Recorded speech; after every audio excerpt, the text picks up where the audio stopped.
प्रातःकालीन सत्संग में आदरणीय श्री दशरथ बाबू के दरवाजे पर बड़े भावभक्ति के साथ हम लोगों ने सत्संग के कार्यक्रम को ईश्वर परमात्मा की स्तुति, गुरु महाराज संत सदगुरु महाराज की स्तुति और संत महापुरुषों की स्तुति और इसके बाद परिभाषा सिद्धांत आदि के द्वारा मंगलाचरण स्तुति वंदन के द्वारा हम लोगों ने सत्संग के कार्यक्रम को शुरुआत किया।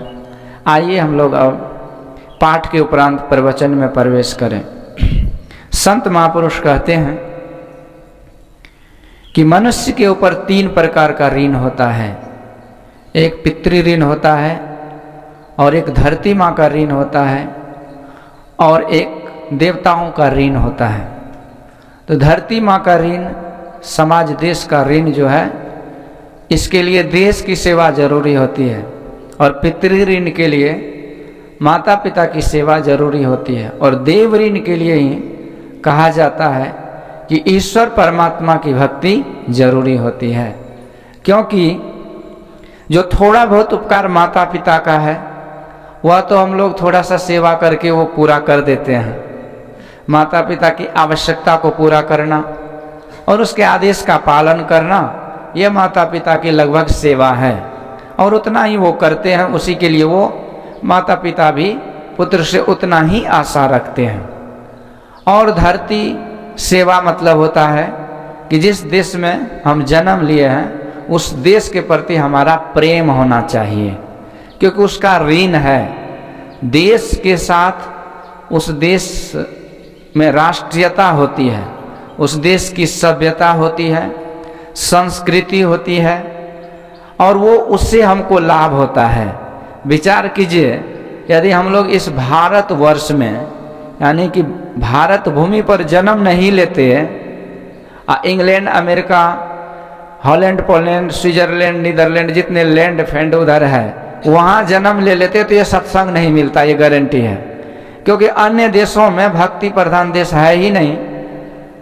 भक्ति, पूजा पाठ, ये आध्यात्मिकता का प्रचार ये सब नहीं है, लगभग नहीं है। एक विदेशी आए थे घूमते घूमते ऋषिकेश, तो वहाँ पर स्वामी दयानंद सरस्वती का एक आश्रम है बहुत सुंदर सा।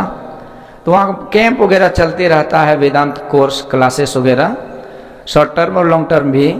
तो वहीं वो विदेशी आए थे और स्वामी जी महाराज से, मैं भी गुरु महाराज कृपा से उस गुरुकुल में पढ़ा हूँ, तो वहीं पर वो विदेशी स्वामी जी महाराज से पूछा कि Swami ji, I don't believe in God, so what is your teachings for me, since I don't believe in God I don't have faith and trust in God.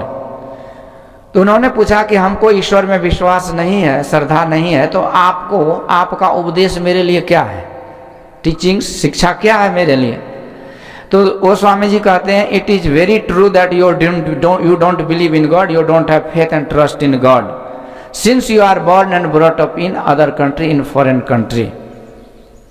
So in order to believe in God, in order to have a faith and trust and devotion towards the God in the spirituality, you have to born and brought up in Bharat राष्ट्र। स्वामी जी कहते हैं ये बिल्कुल सही है कि तुम्हारे अंदर भगवान के प्रति आस्था और विश्वास नहीं है, क्योंकि तुमने भारत में जन्म ही नहीं लिया।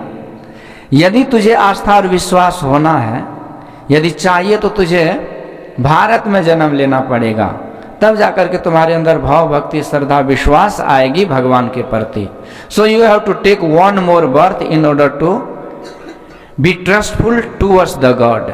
मतलब यदि तुझे भगवान ईश्वर परमात्मा में विश्वास करना हो तो एक और जन्म लेना पड़ेगा, यानी प्रभु से प्रार्थना करो कि तुमको भारत में जन्म दे दे। तब विचार करिए इस देश का क्या उपकार है। इस देश में हम जन्म लिए तभी तो हमें भक्ति सत्संग मिल रहा है। हमारी जो सामाजिक नीति है, समाज की जो परंपरा है, वो दुनिया में सबसे उत्तम है। जहाँ एक तरफ देश में विदेशियों, पाश्चात्य देशों की जो सभ्यता है उसमें कोई समाज की परंपरा लगभग नहीं के बराबर है, था भी तो उजर पुजर गया है। लेकिन यहाँ का गजब है। विदेश का यदि हम बात करें तो वहाँ 2 ही तरह की सामाजिक परंपरा, 2-3। एक तो नया साल मनाते हैं, happy birthday, happy new year, और दूसरा एक और होता है, वो होता है हैप्पी बर्थडे, और तीसरा होता है हैप्पी वैलेंटाइन डे।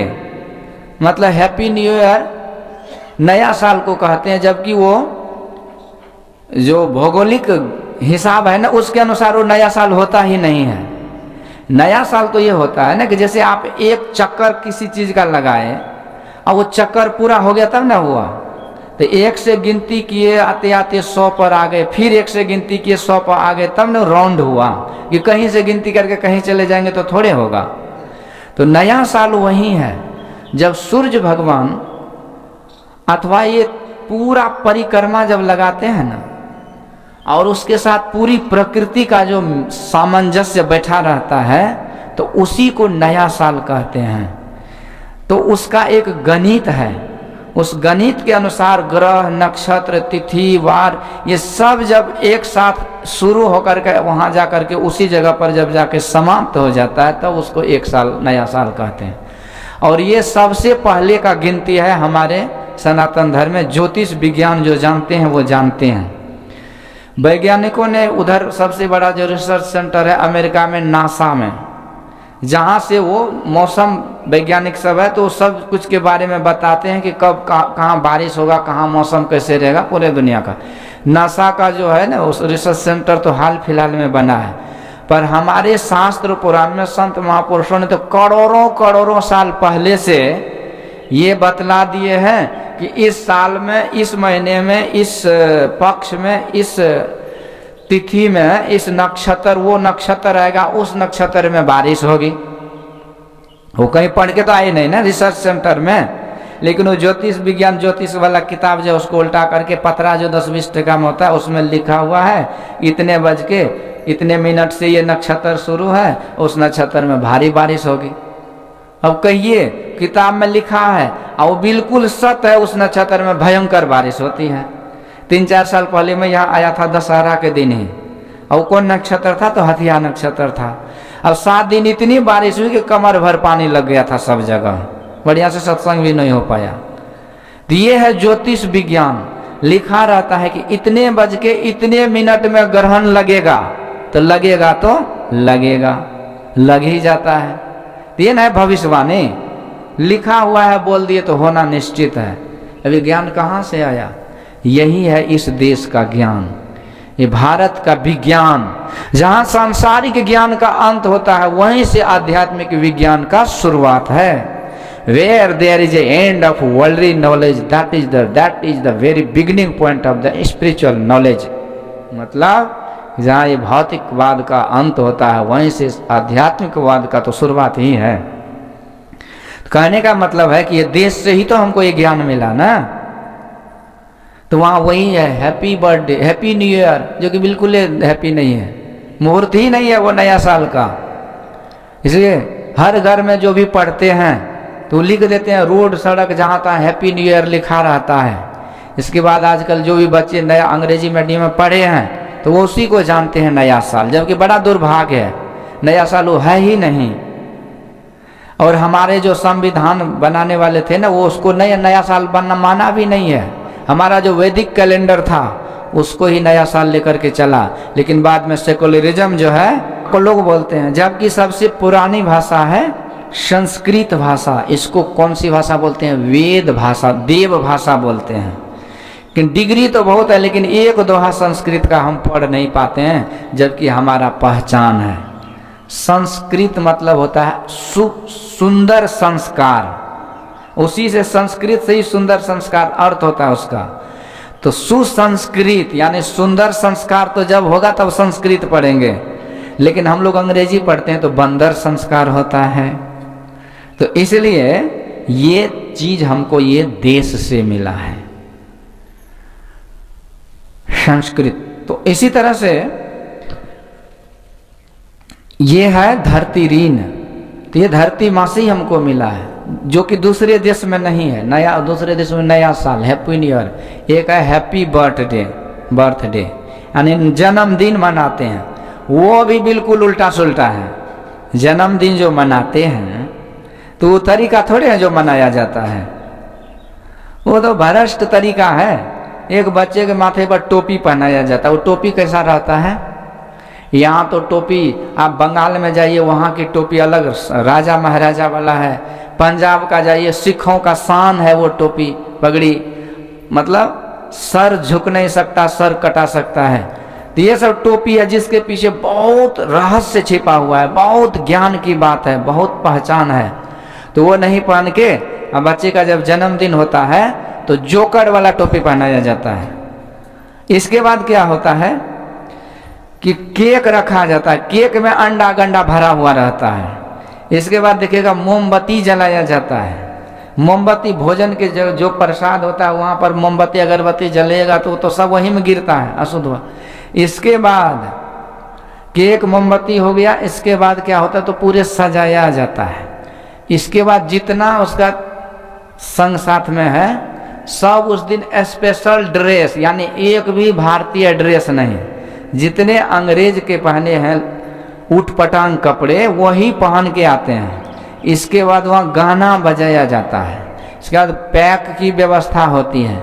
इसके बाद गंदे संदे गाना गा के बोतल सतल पी के तब वो चक्कू से उस केक को काटा जाता है और मुंह से फूंक करके बुझाया जाता है उसको, मोमबत्ती को।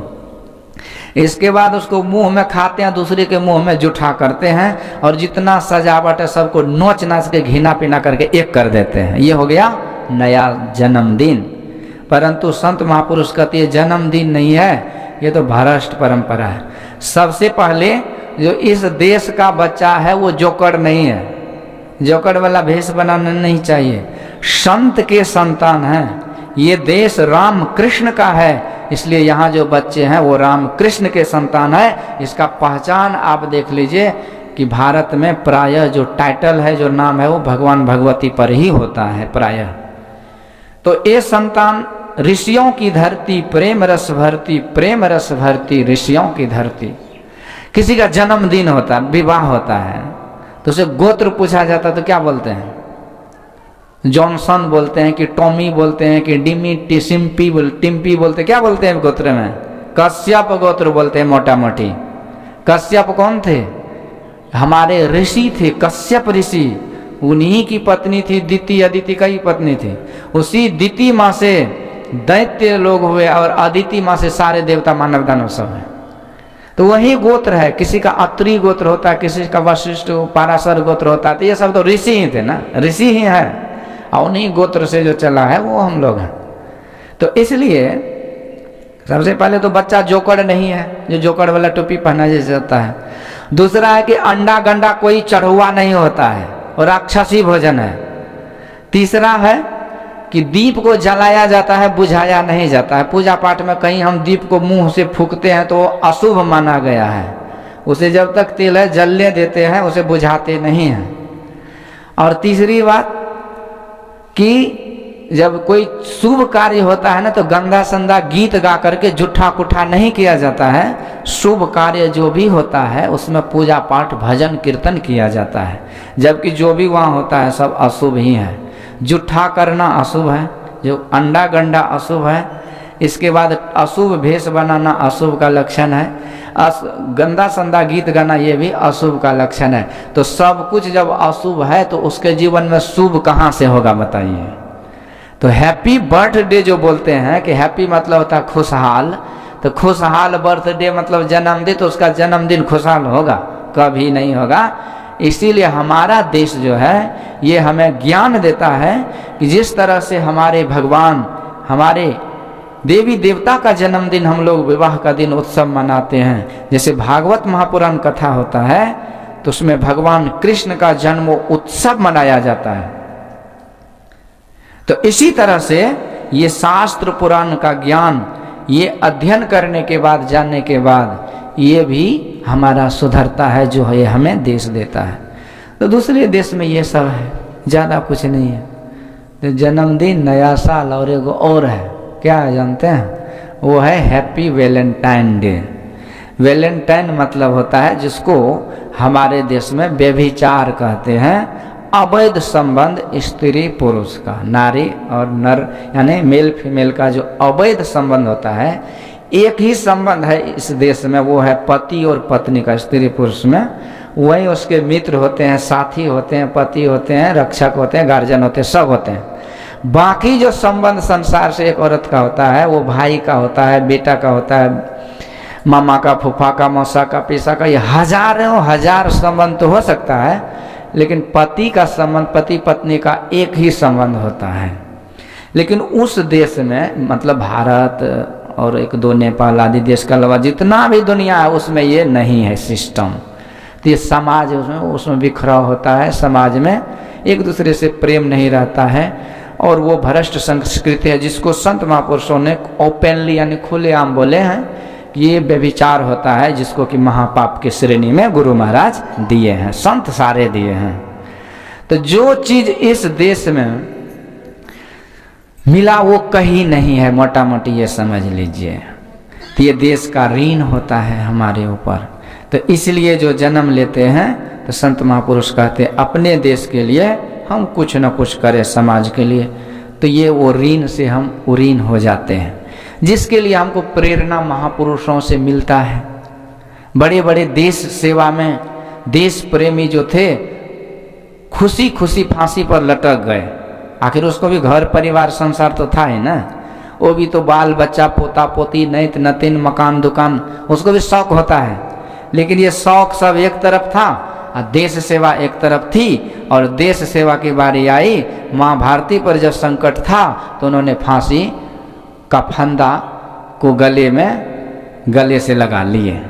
तो ऐसे विषय भी हुए, जैसे वीर भगत सिंह, सुभाष चंद्र बोस, खुदीराम बोस, राजगुरु, चंद्रशेखर आजाद, बहुत बड़े क्रांतिकारी हुए, लाखों में है। ऐसे देश इतना बड़ा आजाद नहीं हुआ है।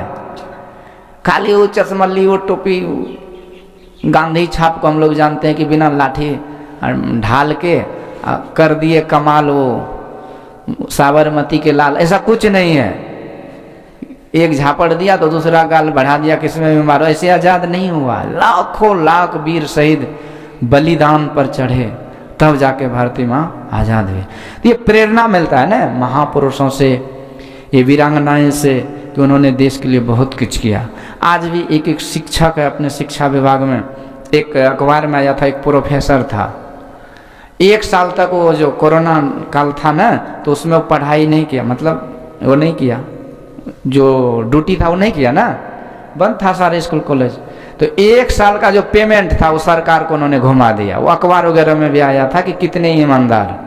तो ऐसे शिक्षा विभाग में, डॉक्टरी विभाग में, या बड़े बड़े जो ऑफिसर लोग होते हैं, तो विभाग में ऐसे कुछ हैं सत्यवादी जो सत्य पर रहते हैं, तो उसके लिए वही देश की सेवा है।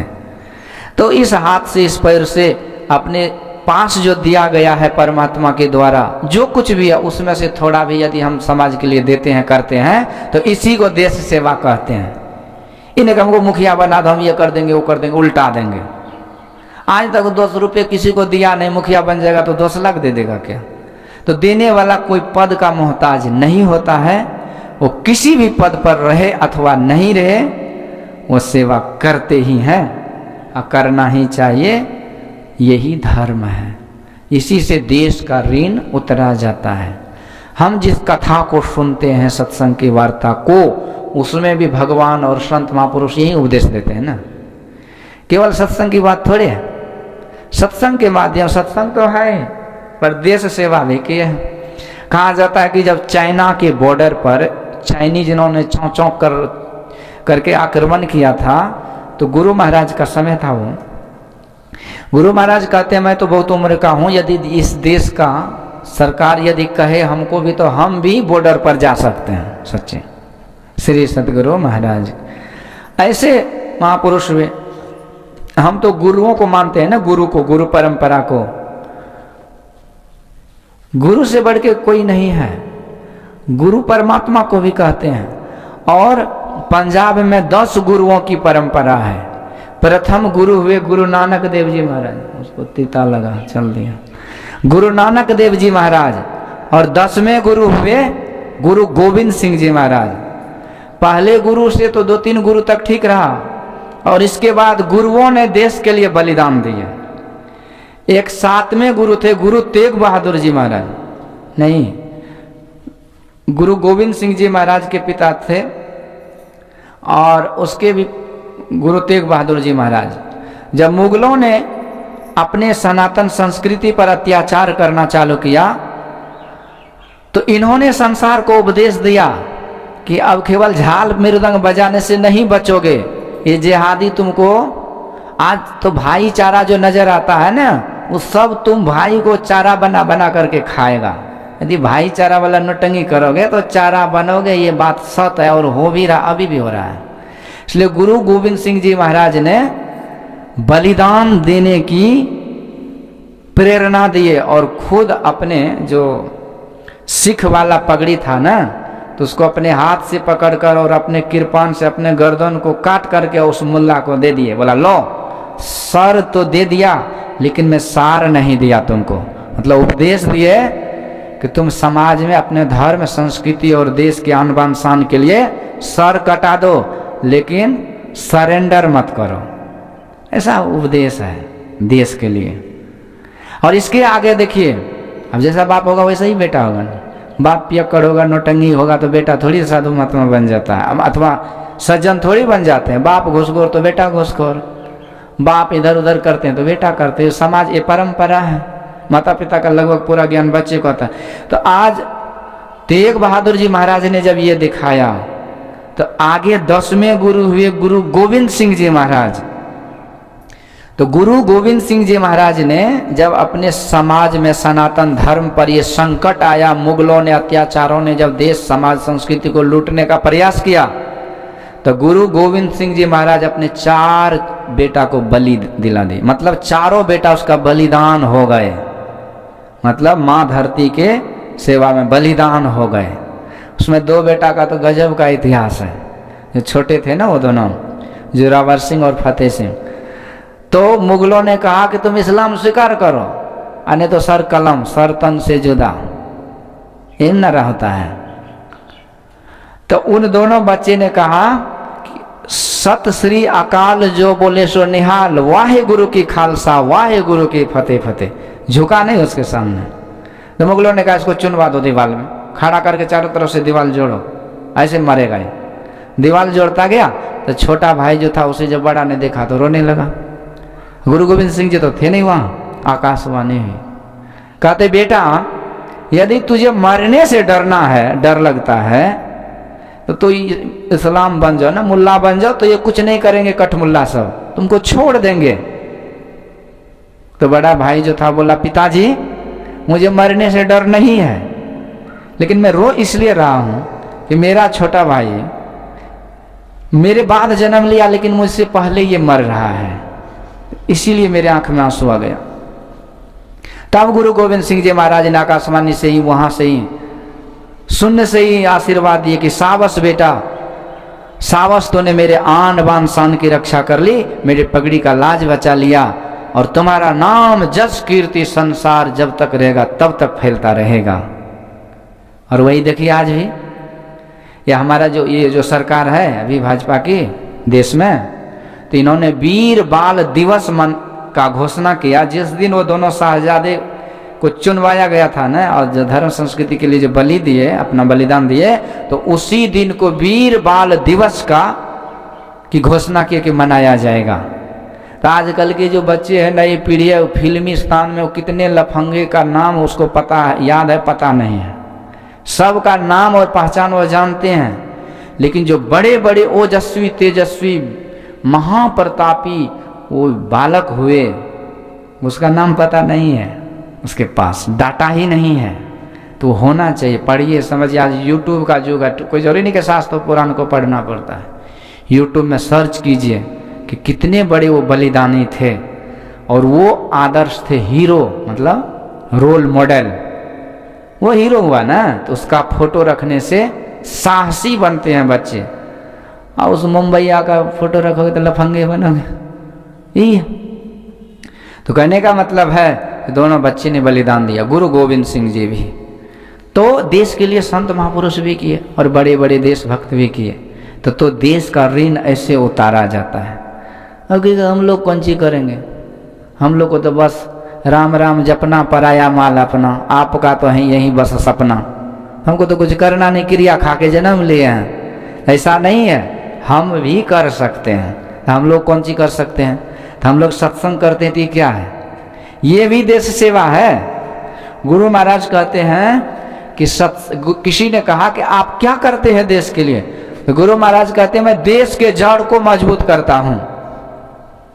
सत्संग के बीच में आइए तो दूर से जहां है वहीं बैठ के प्रणाम कर लेना चाहिए। देश के जड़ को मजबूत करता हूं। तो किसी ने कहा कि सब संतन की बड़ी बलिहारी से देश का जड़ मजबूत होता है। गुरु महाराज कहते संत जो है ना, ये प्राण है देश का। संत के पास ही देश के रक्षा करने का सबसे बड़ा शस्त्र है। तुम्हारे पास अस्त्र है तो संतों के पास शास्त्र है।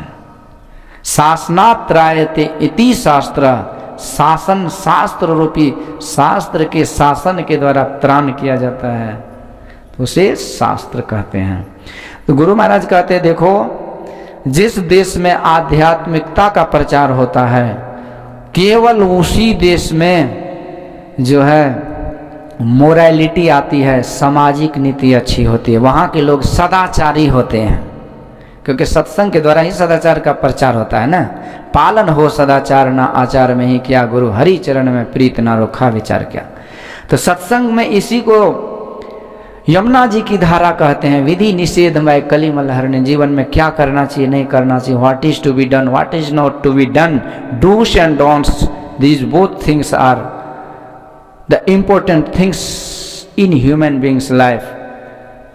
सो कहते हैं कि ये क्या करना चाहिए क्या नहीं करना चाहिए, ये दोनों चीज बहुत जरूरी होता है मनुष्य के जीवन में। क्योंकि जब पता ही नहीं होगा तो मतलब कि कौन चीज जहर माहूर है कि अमृत है, जब पता नहीं चलेगा तो कुछ हो तो खा सकते हैं ना।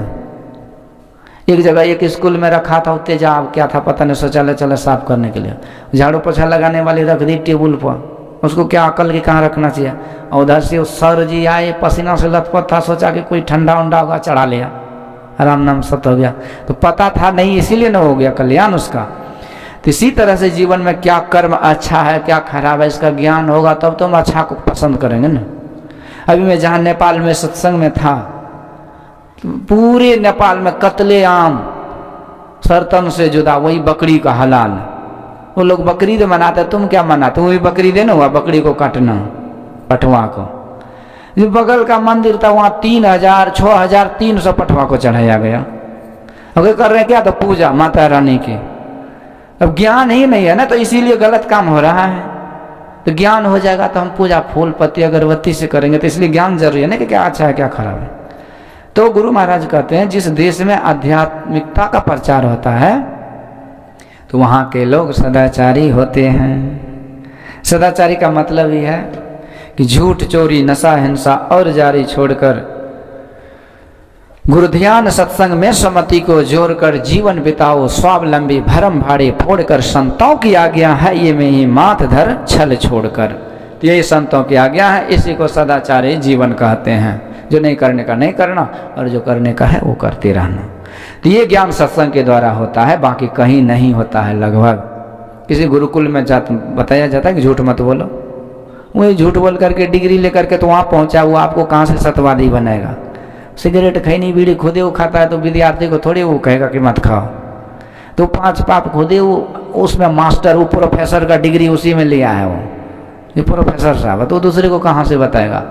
तो इसलिए खास करके पहले के गुरुकुल में तो होता था, पर आज गुरुकुल है नहीं, तो इसलिए कहीं चांस नहीं है। जितने भी स्कूल है हम कहते सरकार विकास कर रहा है, कोई सरकार विकास नहीं करेगा। असली सरकार जो यहाँ कुर्सी पर बैठी रहती इसी से विकास का आशा रखे।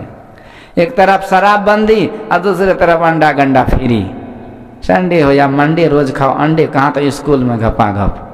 जबकि स्कूल को सरस्वती माँ का विद्या मंदिर है, वो सरकार के खोपड़ी में कौन देगा ये बात कि भाई वो विद्या मंदिर है तुम अंडा क्यों खिलाते हो वहाँ। आज भी तो किसी मंदिर में अंडा नहीं चढ़ता ना।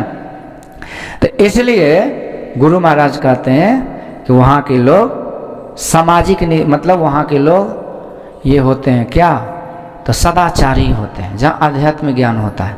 और जहाँ की सदाचारी जहाँ होगा तो वहीं का लोग, वहाँ की ही ना सामाजिक नीति अच्छी होगी। मान लीजिए पूरे गांव के लोग सत्संगी है तो समाज तो सत्संग, गांव से ही समाज, गांव को ही समाज बोलते हैं ना। तो सब सत्संगी हो गए तो झूठ चोरी ये 5 पाप लगभग नहीं हुआ, कुछ % होता है तो क्या हो गया। कितना आदमी कहते सत्संगी है सबसे ज़्यादा झूठ बोलता है। पर देखिए बात तो सही है, कुछ झूठ तो बोलते हैं, लेकिन गैर सत्संगी के एवरेज में बहुत कम बोलते हैं। सत्संगी थोड़ा चोरियों करते हैं, आपको खराब लगेगा लेकिन है। चंदा किसी के नाम पकड़ते हैं, कहीं और घुसा देते हैं पैसा को, तो चोरी नहीं हुआ। लेकिन और आदमी से बहुत कम, कुछ % होता है। सत्संगी नशा भी खाते लेकिन औरों से कम। दिन में लोग 20 बार चाय पीते हैं, ये एक आध बार थोड़ा सा पी लेते हैं ही करके, कि नहीं चलता है, लेकिन नहीं पीना चाहिए। तो करते तो हैं लेकिन कुछ % में। 100% खराब सुना तो कोई है नहीं, है ना। इंसान के द्वारा गलती होती है, केवल भगवान और संत से गलती नहीं होती है, तो होती है पर बहुत कम, नहीं के बराबर। तो इसलिए वहाँ का समाज अच्छा है। अब इसी समाज से कोई जाके वहाँ पुलिस बन जाता है, कोई दरोगा बन जाता है, कोई बढ़िया पढ़ाई करता है तो DM कलेक्टर बन जाता है, कोई बैंक मैनेजर बन जाता है, कोई कैशियर बन जाता है। सब विभाग में लोग बंट जाते हैं ना। अब ये लोग वहाँ जाएगा तो वहाँ भ्रष्टाचार होगा, नहीं तो गांधी छाप जो है ना, चश्मल्ली छाप, वो लेकर के जाइए तब एक काम होगा। एक बार गांधी जब मर रहे थे ना, तो किसी ने कहा बापू आप जा रहे हैं तो देश का पिता कौन होगा। लो, बड़े बड़े भगवान सब संतान बन के आए, पता न कहाँ से पिता बन के। इसके पहले भारत का जन्म ही नहीं हुआ था क्या। ये टाइटल कैसा दिया गया, देखिए अपमान है देश का। कहने का मतलब है कि उनको पूछा कि आप जा रहे हैं तो हम लोग का क्या होगा, तो बोला कि देखो हम तो जा रहे लेकिन हमारा फोटो काम करेगा। और फोटो छाप जो है ना, पंसैया दे दीजिए, फाइल जिस टेबल पर दीजिए वहीं फाइल पास हो जाता है। कहने का यही मतलब है कि यदि सामाजिक नीति अच्छी है, समाज के लोग अच्छे हैं, तो वहीं से जो मान लीजिए इसी समाज से ना विधायक बनते हैं, मुखिया बनते हैं, सरपंच बनते हैं, वार्ड सदस्य बनते हैं, फैक्स अध्यक्ष बनते हैं, ये नगर पालिका का बनते हैं, यही समाज से बनते हैं, विदेश से थोड़ी आते हैं। आज जब यहाँ उसको ज्ञान संतों के द्वारा हो कि भाई सदाचारी रहना चाहिए, झूठ चोरी आदि नहीं करना चाहिए, समाज का सेवा करना चाहिए, सेवा परमो धर्म, ये सब ज्ञान जब सत्संग के माध्यम से होगा तो वो यदि बड़े बड़े पोस्ट पर रहेगा तो उसके माध्यम से समाज का कल्याण होगा कि नहीं, राजनीति अच्छी होगी कि नहीं। तो आध्यात्मिक ज्ञान से सामाजिक सदाचारता, असदाचारिता से सामाजिक नीति अच्छी होगी। सदाचारी लोग होंगे तो समाज अच्छा हो जाएगा, और समाज अच्छा होगा तो उसी समाज से जो राजनेता बनेंगे, तो राजनेता अच्छा होगा तो राजनीति भी अच्छी हो जाएगी। तो गुरु महाराज कहते हैं सबके मूल में ये सत्संग है।